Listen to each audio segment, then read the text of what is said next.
You're listening to Girls with Grafts, a burn community podcast created by Phoenix Society for Burn Survivors, a leading nonprofit dedicated to supporting the burn community. In this podcast, we'll talk with burn survivors, share resources to help with supporting and improving burn recovery, and discuss how to prevent burn injuries. Here are your hosts, burn survivors and Phoenix Society's marketing team, Amber Wilcox and Rachel Kudlak.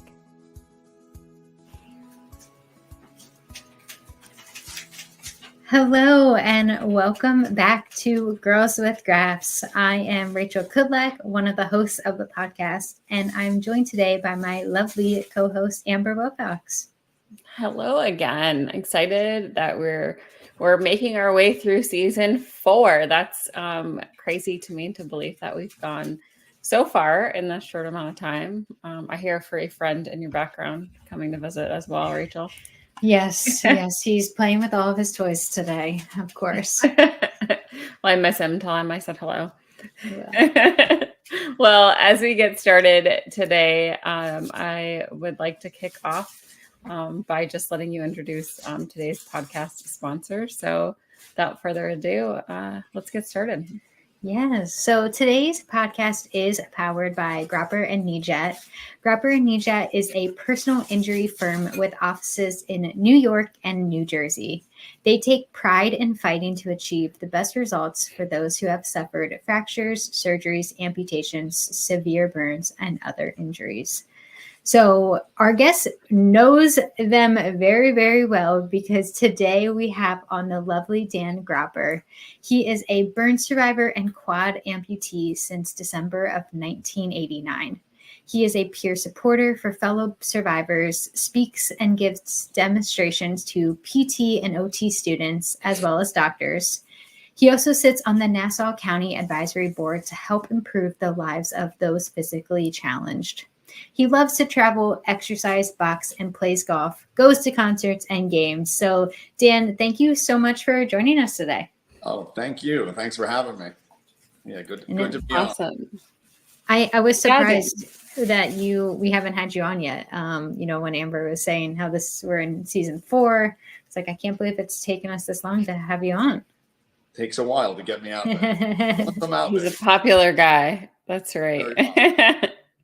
Well, Dan, before we dive in for questions, I'd love it if you could tell our listeners a little bit more about yourself and your survivor journey. Sure. I know some of our community may know you, but for those that are just joining us today for the first time, I would love if you could just give a brief intro of yourself. You got it. Yeah. The sponsors definitely know me, the Gropper Nation. Yeah. And Josh was very instrumental in getting me involved with the Phoenix Society. Originally, I was like, I have my friends. I don't need it.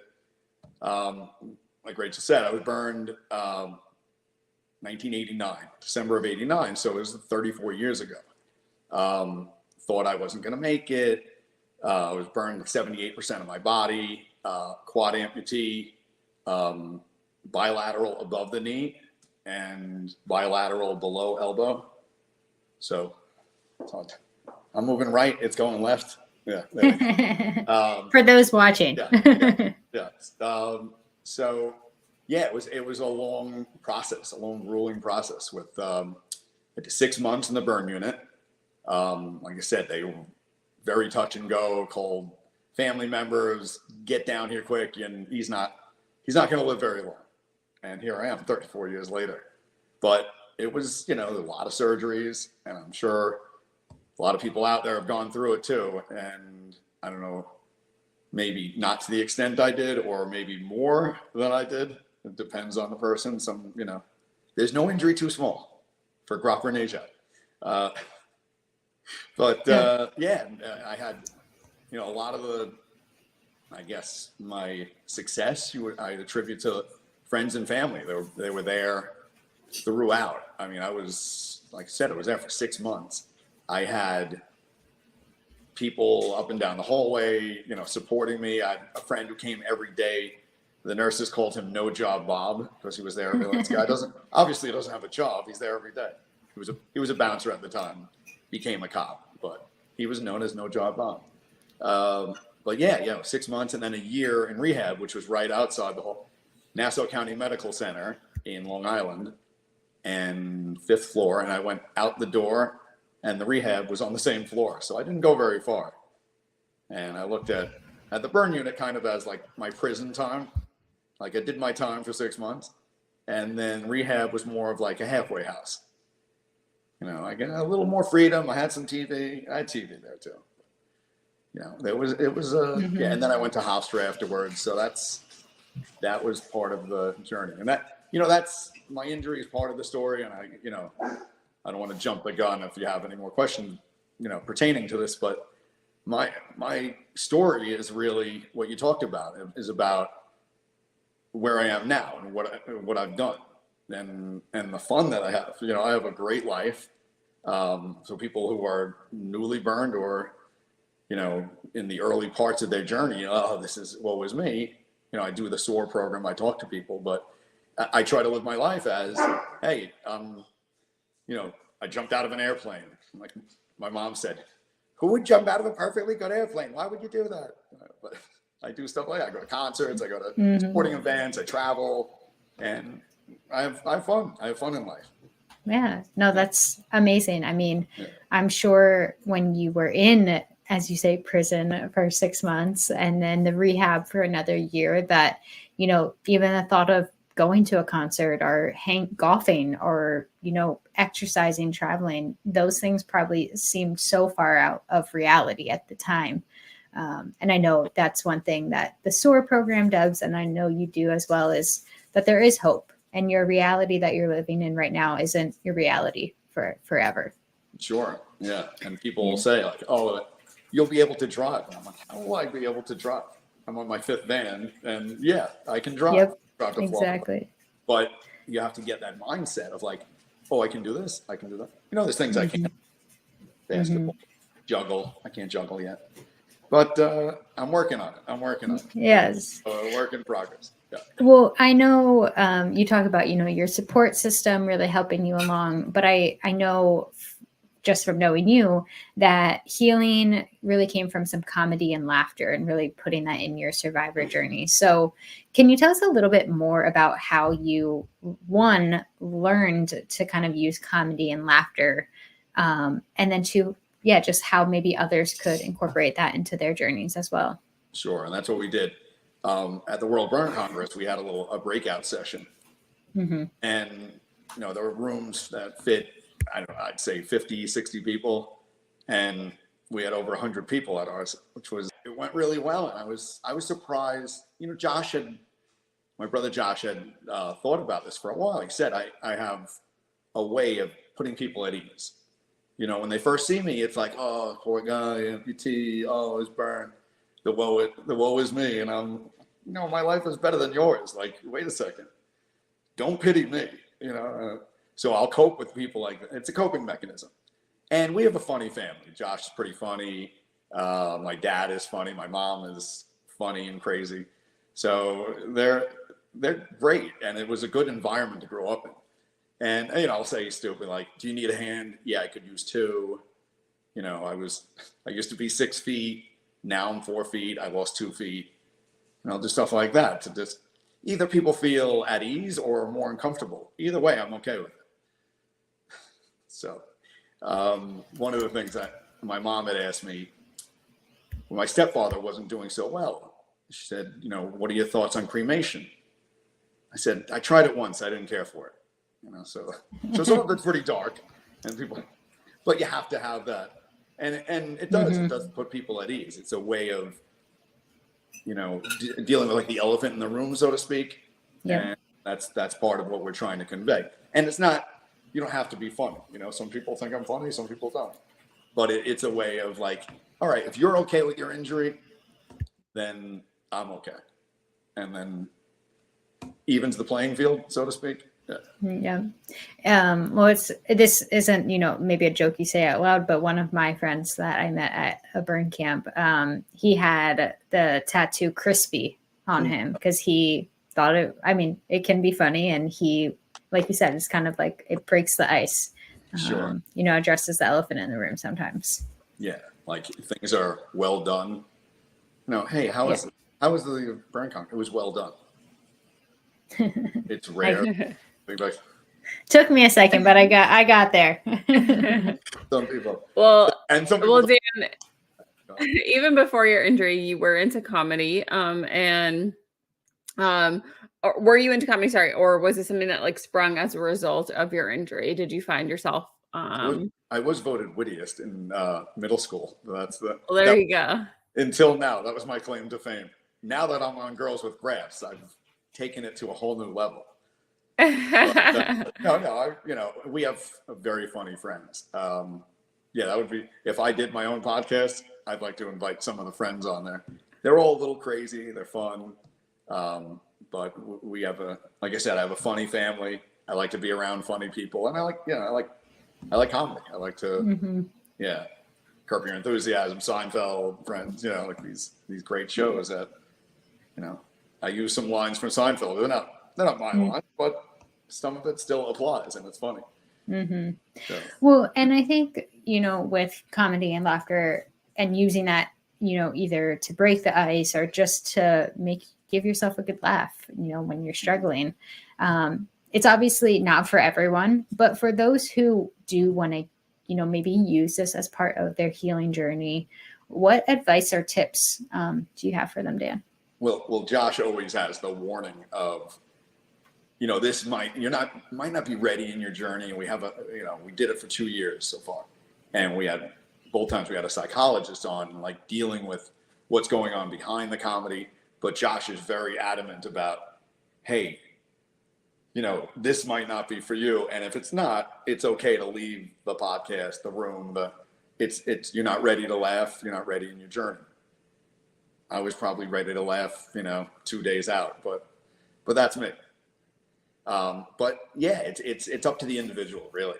It's how you feel. Like, are you ready for it? And, everyone, and it's funny, when we did the breakout session, a lot of people came up and told their own jokes, which was great. Mm-hmm. It's one thing to do it online, like to do something like this. You're not getting the feedback from the audience, but you do that session and and some were a little inappropriate, but for me, I'm good with it. Maybe an 8-year-old in the audience, maybe. You shouldn't be talking about your nether region at that point. Yes. Well, I think that's a big point too, is even if you're someone who wants to use comedy or you're doing it really well, it's all about knowing your audience too. And that's the same, even just sharing your survivor story with or without comedy included. Like, who are you talking to? And how's your mood? I know Amber and I have talked on the podcast before about some days we just say, I'm a burn survivor. Thanks for asking. Like, have a great day. And that's all we share. But then sometimes you can throw a joke in there or, elaborate a little bit more.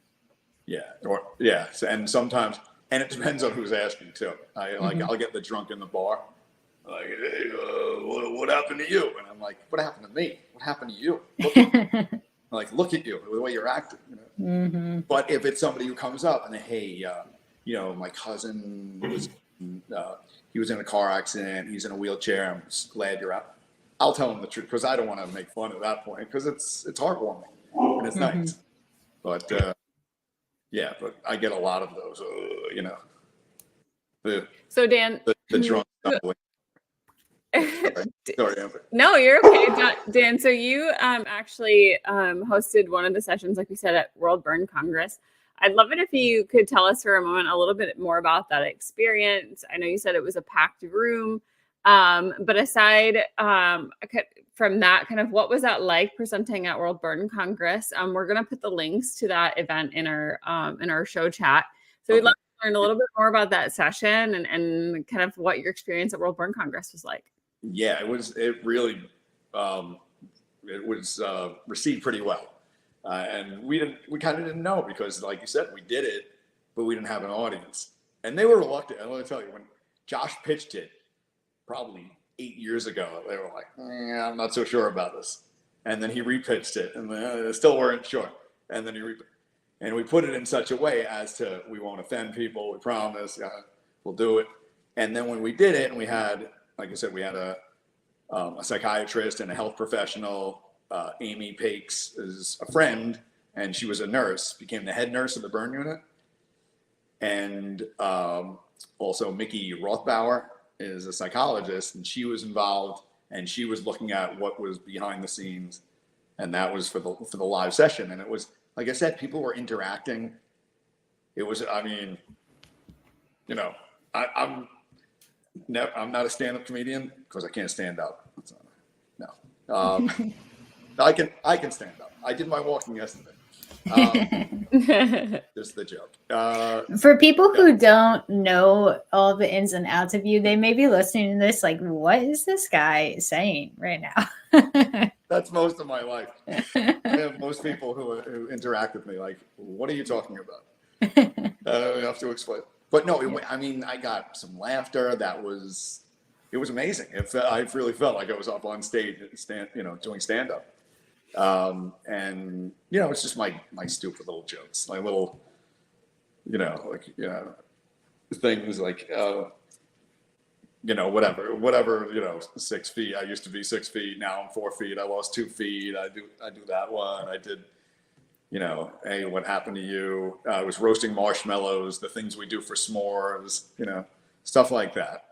Let's just say when they tell you to keep your hands and feet inside the bus, you do it, What do you do when you make a joke and maybe someone either doesn't get it, because that's probably me, I don't get them a lot of the time, but like how do you keep the conversation going then? Like if someone cracks a joke about their burn injury and someone doesn't get it, what would you tell them to do?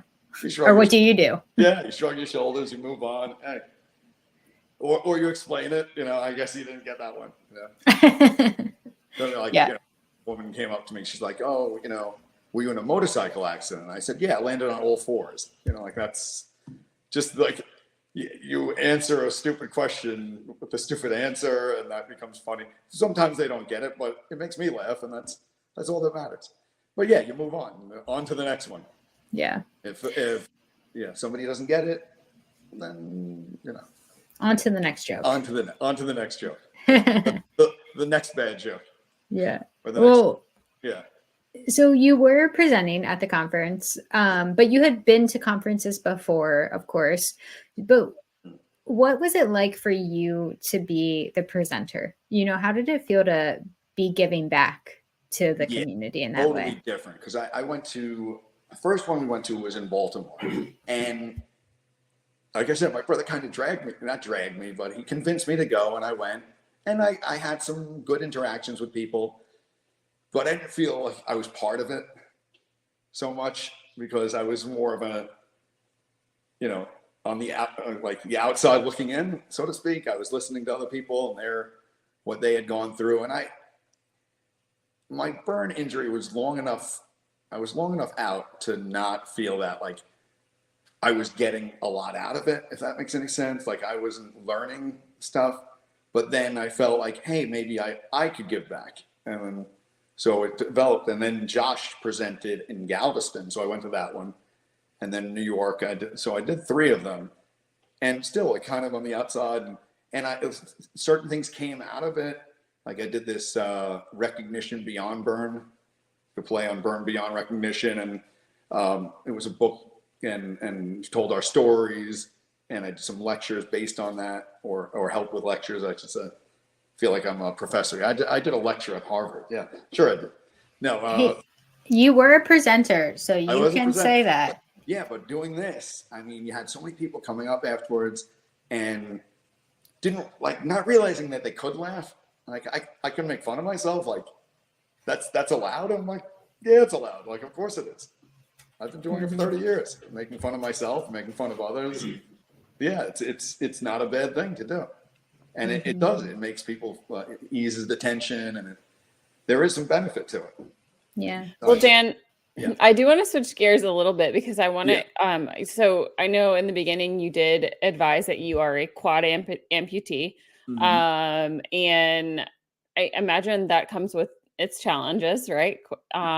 So I know for me personally, as a SOAR volunteer, I've walked into rooms, right, where I'm not an amputee, I'm a survivor, but it's hard sometimes to relate or to be able to help, right, like another amputee. And so I would love it, just even for my own knowledge, if you could share some advice that maybe other amputees that may need early in their healing journey.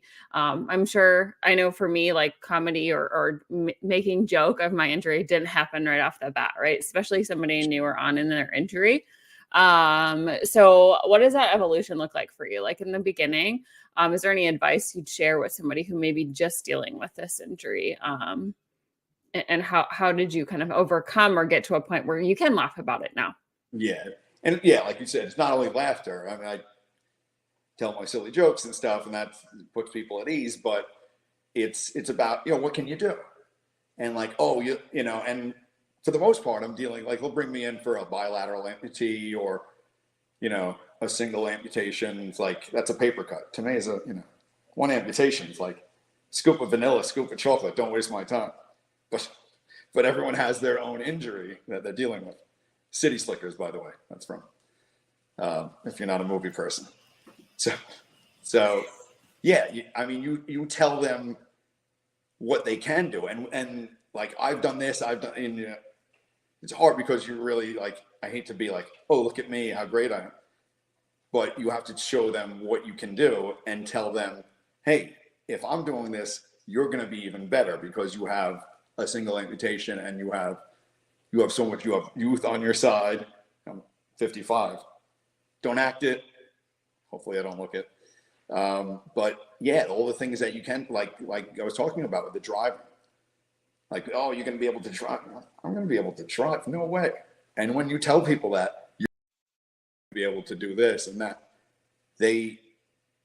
it's like a light shines on them, like, oh my God, I can do this. And I remember, when I was in the hospital, this sports foundation, Amputee Sports Foundation, came around, and one of the guys I'm still friendly with, John Devine, who runs the EAGA golf tournament, and I play golf every year with him. And he came in with a group of amputees and telling me, and there was actually a quad amputee that was there and talking about driving. It's just what they can do, and they don't see it because they can't picture that. I was driving with hands and with feet way back in the 80s. Now I have neither, and I drive, and I'm a pretty good driver, I guess.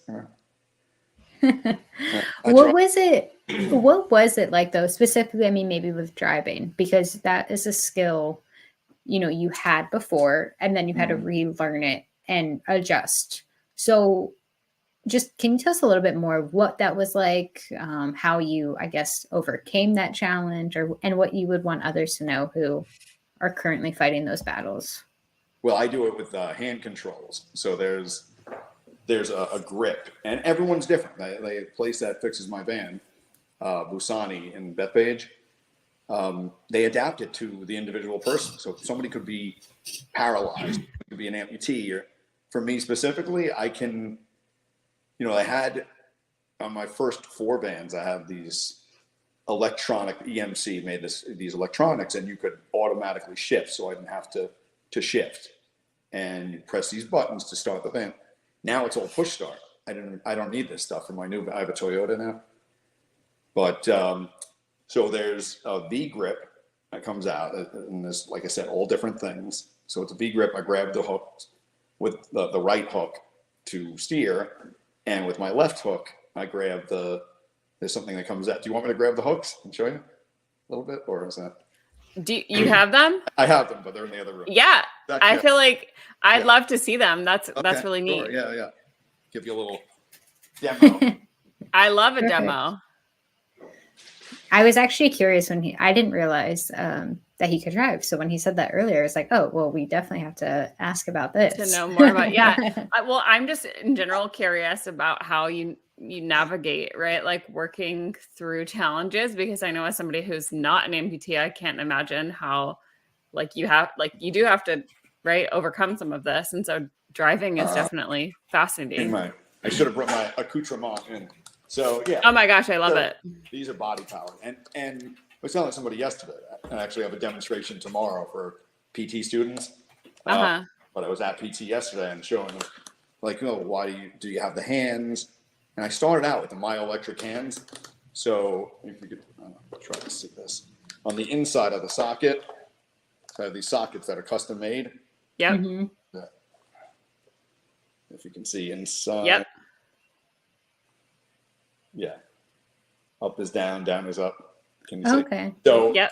so if I'm flexing, say, on the outside, that opens up, and on the inside, if I flex that is there are electrodes that go on the inside of the sockets. These are the body pads, so they're so much easier to put on. Mm-hmm. Yeah. So you have to use a certain muscle on your arm, correct? Is that how that works? For the myoelectrics. I don't even know that I could do that. So that's fascinating. Yeah, you can, but like I said, I was telling him, like you're holding a bottle, and inadvertently the muscle fires, and now you drop the bottle. So there's some drawbacks. It looks nicer, obviously, and so I put these on. Okay. Trying to get used to.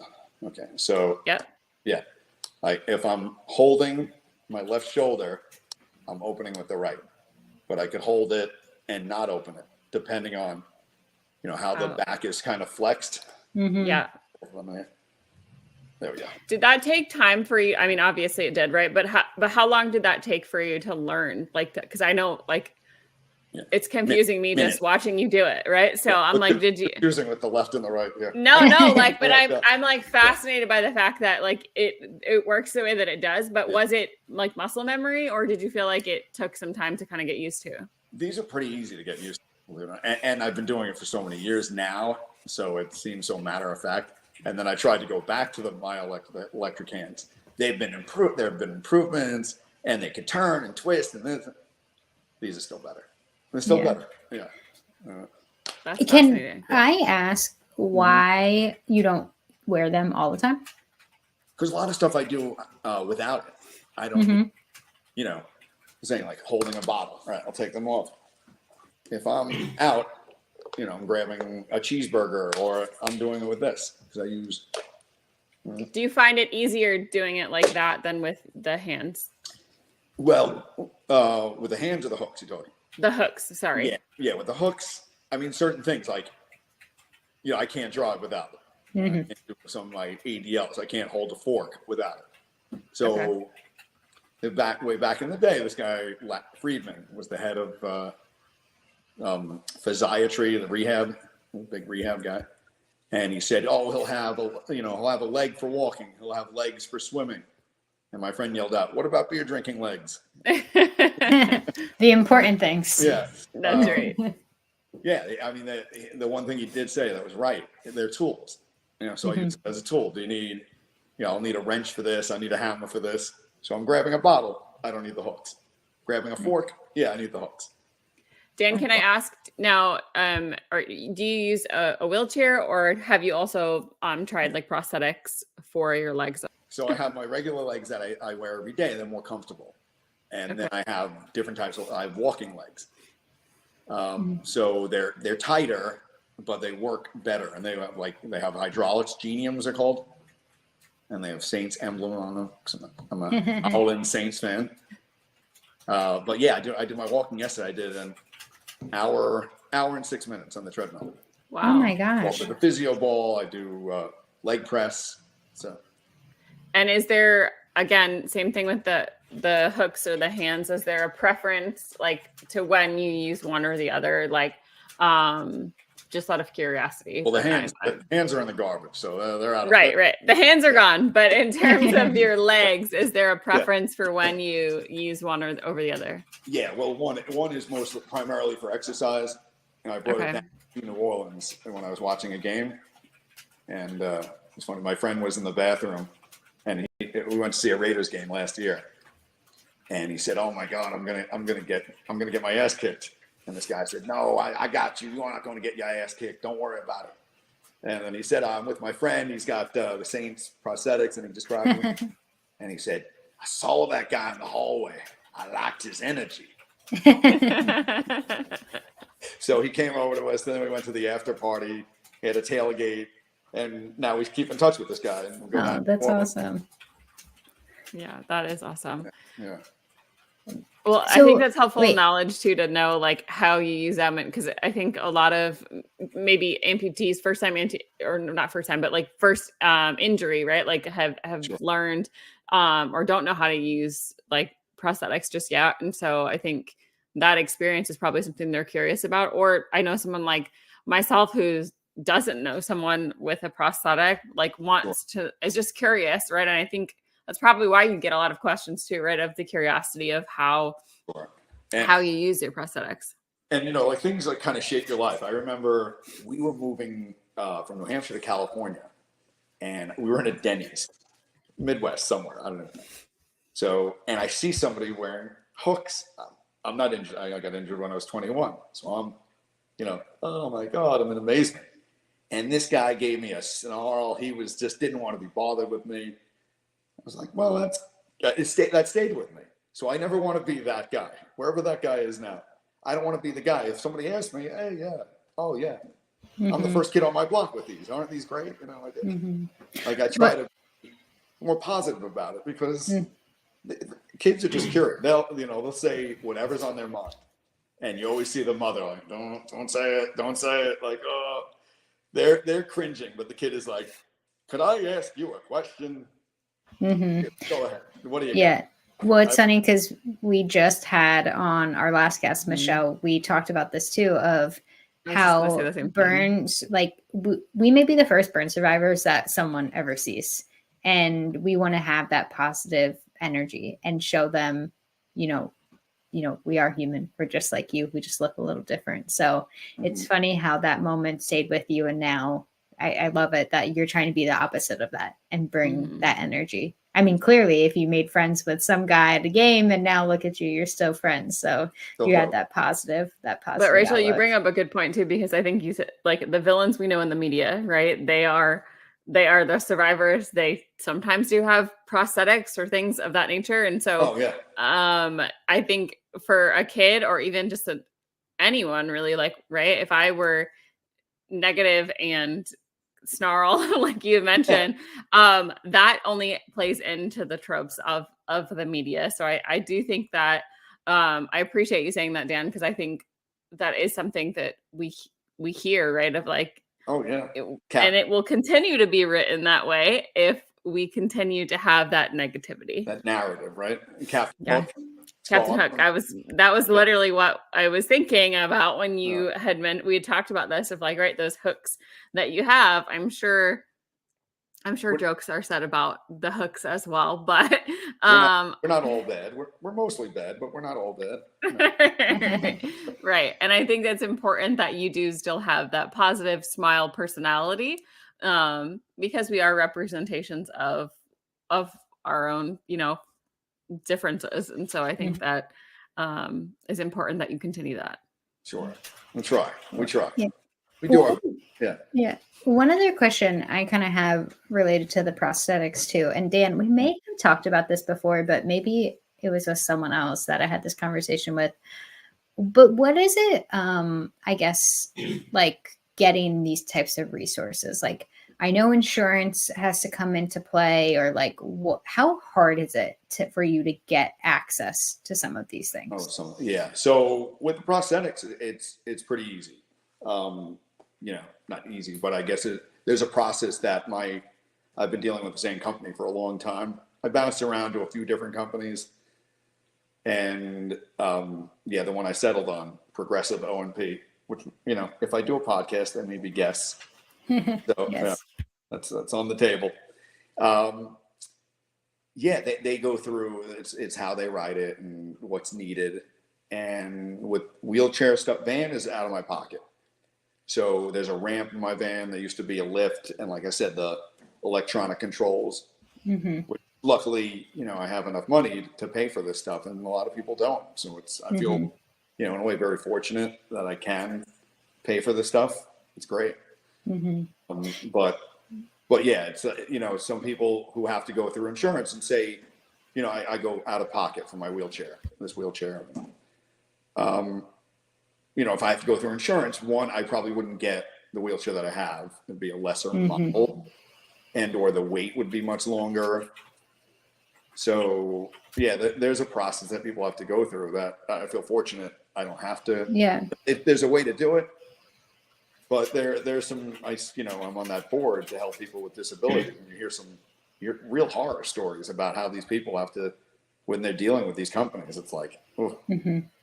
Yeah, I just asked because I know, like you said, it's great that you are fortunate and can have those resources, and other survivors can too. Sure. But that this is why, I want to ask you more about this advisory board that you're on, but that why we advocate, for, not just insurance, but for survivors to have access to these things, even going to Phoenix World Burn Congress. I know, and maybe it was you, Dan. I swear I talked to you about this, about getting like a motorized wheelchair at the conference, or maybe it was someone else, but like the difficulties that even something as small as like, it's a necessity for them. And yet it was so challenging just to even, for the first steps. Yeah. It leaves me like, some people will ask like, oh, because some people like, you don't even consider yourself handicapped, do you? And I said, not really, unless, like you're saying, like something happens in my wheelchair. Like if I'm on vacation and my wheelchair breaks down, then I feel handicapped. Like now I'm lost. It's like you breaking your legs. It's like, now what do I do? Now I have to get it fixed, or I need a backup, and luckily it doesn't happen that often, but it does happen, and it puts you in a bind. For sure. But yeah, people, not having that stuff, and it's a necessity. And I guess that's the way the companies write it. Like they need this, it's a necessity. And I know people who don't have any money, but they do have wheelchairs. It's a longer process. It's easier for somebody like me. So you also sit on the Nassau County Advisory Board. I know we just talked about that a little bit, but can you tell our listeners more about what that is? I know you mentioned that you do help with advocating for, right, folks that don't maybe have the opportunity to get those things. Do you want to tell us a little bit about it? Yeah, I just got on about 1.5 years ago, and a woman I was friendly with, Laura, she's the one who told me about it. You'd be perfect for this board, and I wound up getting on. She didn't, so I kind of felt bad that she didn't. But they only had, like, I had a representative, and I know a lot of people in. It's kind of a tight knit community. If you think about, like, people who make my prosthetics, my prosthetists, my people who make the wheelchairs, my PT. So I had letters of recommendation, and I got on this, and it's from all walks of life. There's 15 members, or should be. We have 14 now. And one is a little person, one has CP. There's some who, a man whose son is hearing impaired.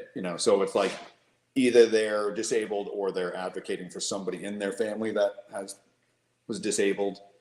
And we're just trying to, and there's different subcommittees we're on. We're trying to get, the thing is to improve the lives. So transportation was my big thing. Like I want to do, because I want accessible cabs.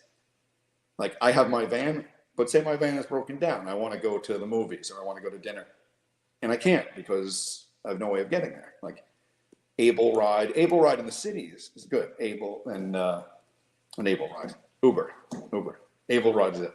Uber and Lyft, they're in the city, and they have, it's .wav, wheelchair accessible vehicles. So they should have that nationwide. And it's so funny. You go to their website, and we really want to help everybody out. And it's like, do you really though? So there's lawsuits to get this, but we want to get either accessible cabs or accessible Ubers, accessible Lyfts, and that's a big thing for me. That's what I want to get done by the end of my term, so to speak. So I was involved in that. And there's another subcommittee that I wasn't going to get on, but it's public safety and fire. And I'm like, fire? I have to be on this one. Well, it's a natural fit. And from your podcast, when you interviewed, I forget the woman's name, Pamela from Telgian. It was about the fire safety board, and she was great. And I learned all these different safety things. So we're working on like a centralized site. And some of my board members were like, how'd you get this information? I said, Girls with Grafts. I mean, they got this information. That's why. So it was great. I got to listen to that podcast and learn about it.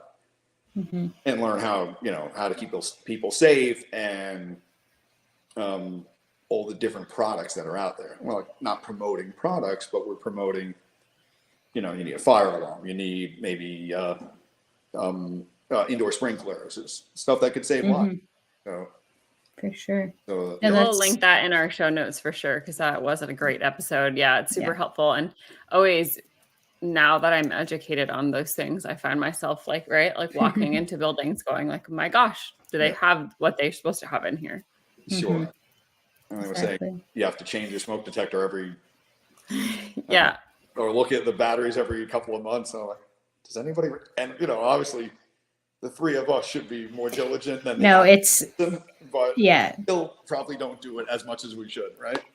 Exactly. Right. No, it's sad because we should be the prime examples of doing this, yet even we fall short at times, which we get happens, but that's why advocating for this and awareness weeks like Burn Awareness Week, Fire Prevention Week, events like that are so important to get involved in and share.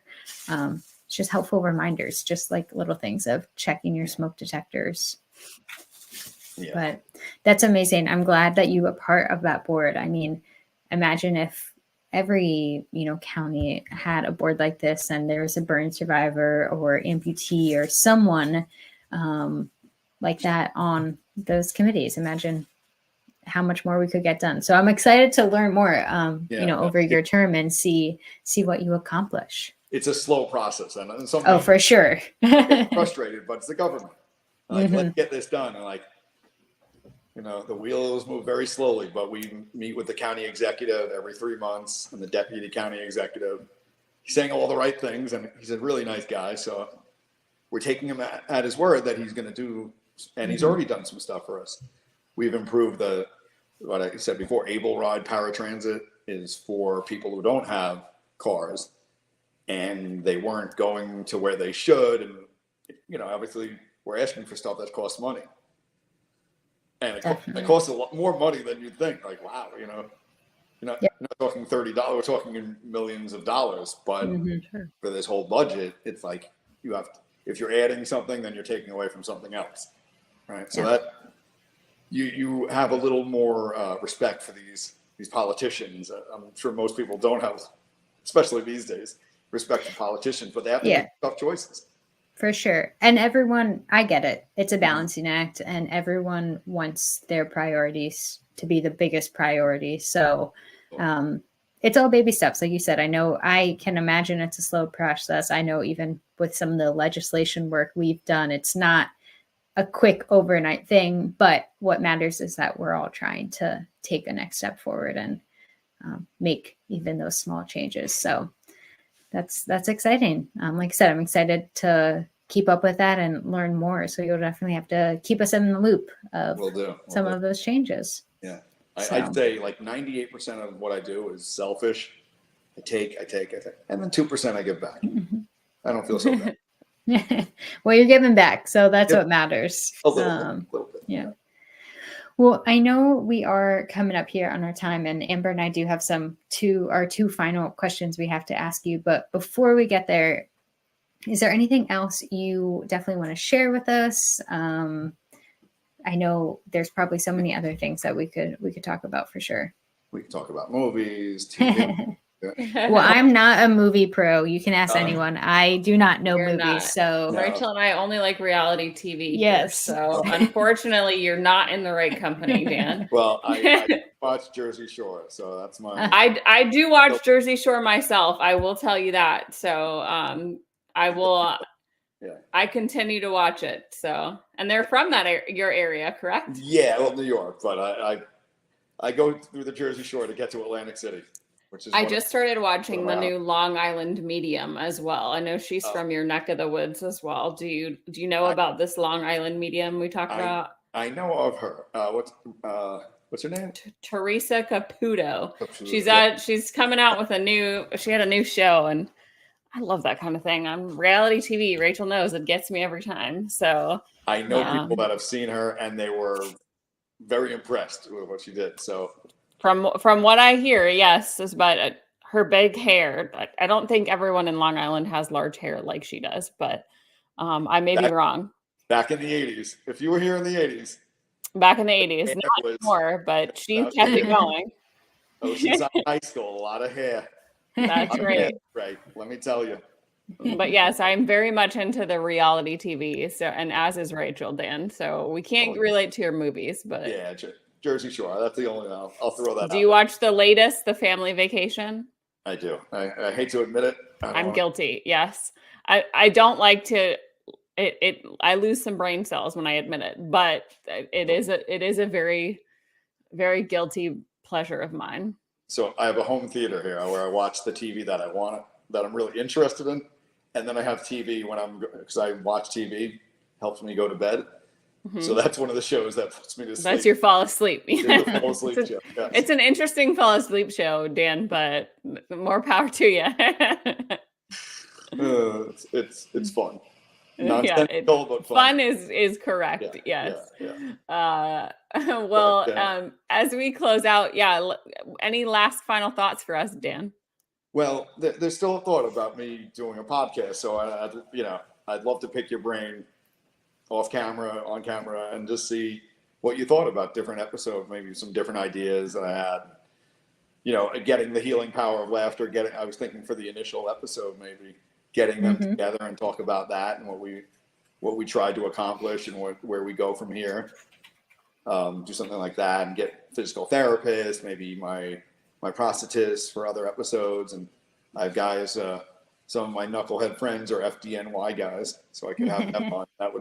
He'd probably bleep out about 80% of it, but we might have to put a PG-13 rating on some of those. For sure. Great guys, but they're FDNY. They're a certain type of rowdy.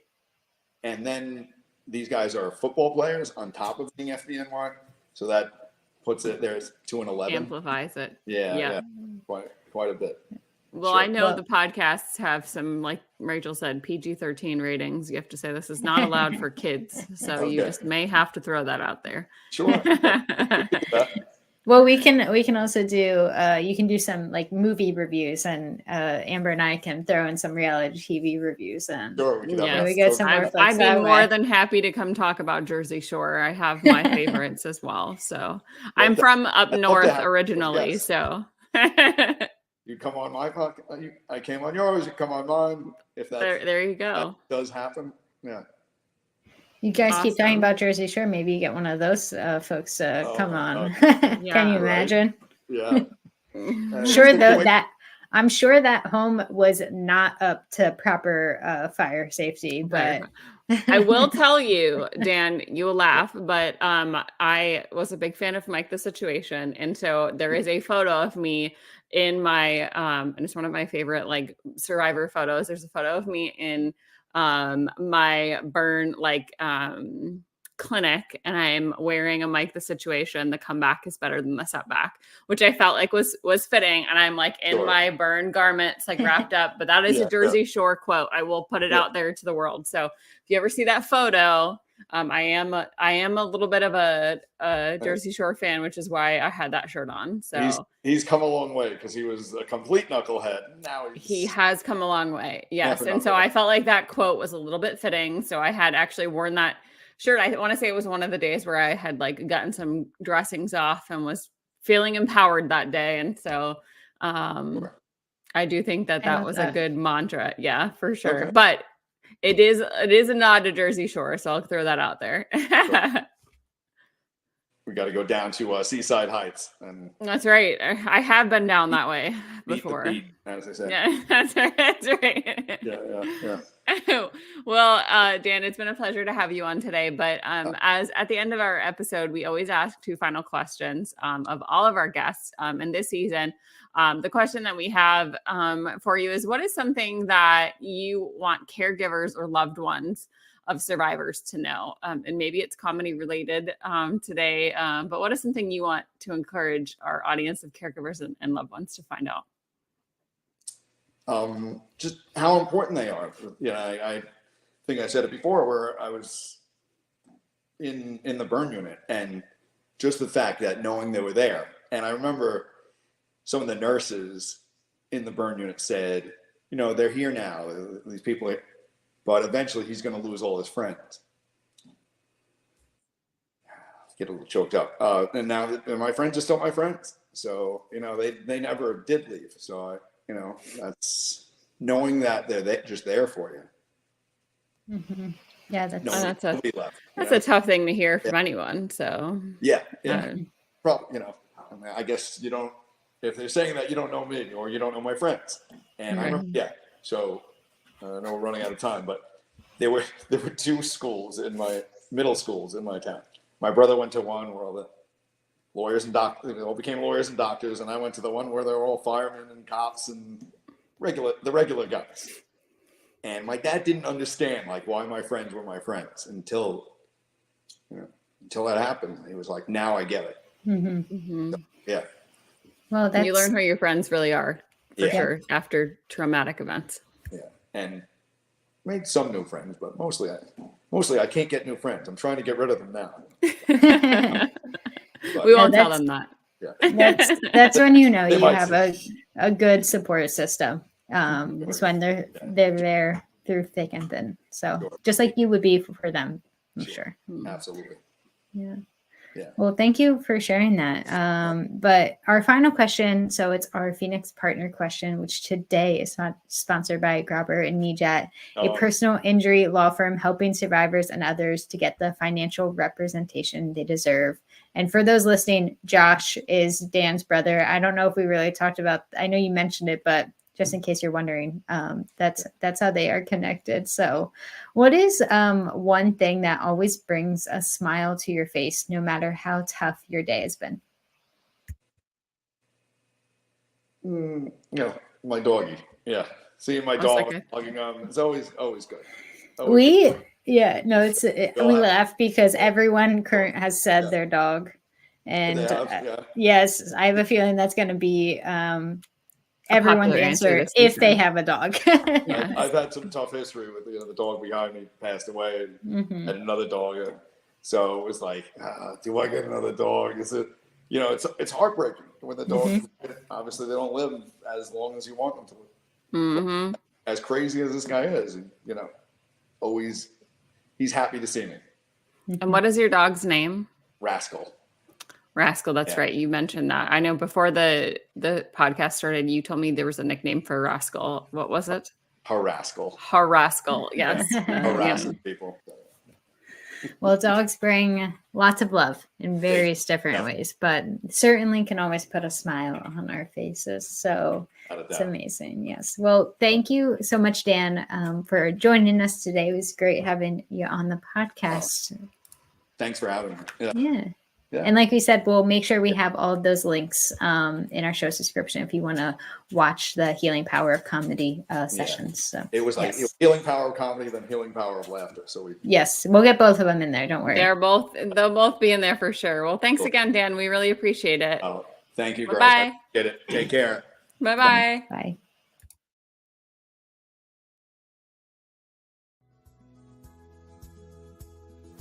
Thanks so much for tuning in to this episode of Girls with Grafts. If you are enjoying this content, please feel free to rate, subscribe, and leave a review wherever you listen to your podcasts. This helps others find the show, and we greatly appreciate it.